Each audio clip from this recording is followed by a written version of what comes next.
Posible magkaharap bukas na Pangulong Rodrigo Duterte at U.S. Secretary of State Rex Tillerson na parehong lalahok sa ginaganap na ASEAN Regional Forum.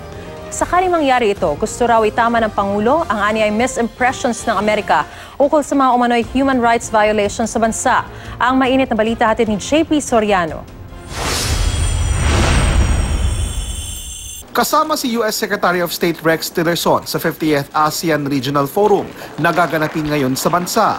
Kaya di raw palalampasin ng Pilipinas na itama ang umano'y misimpressions kaugnay sa napapabalitang human rights violations sa ilalim ng Administrasyong Duterte. Ito ay sakaling banggitin ito ni Tillerson.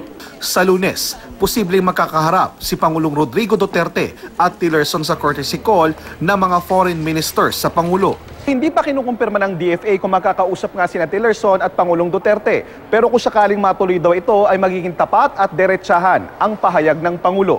Makailang beses na galit si Pangulong Duterte sa Amerika dahil sa pakikialam daw nito sa kampanya kontra iligal na droga ng pamahalaan. Sa kabila nito, naniniwala si Cayetano na makakapag-usap si Duterte at Tillerson ng pinapairal ang mutual trust at makakausad pa ang relasyon ng Pilipinas at Amerika sa kabila ng mga pagkakaiba. There wasn't mutual trust between the Duterte and Obama administration.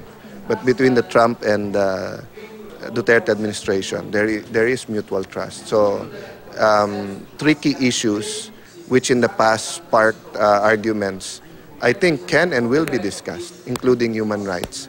JP Soriano, GMA News.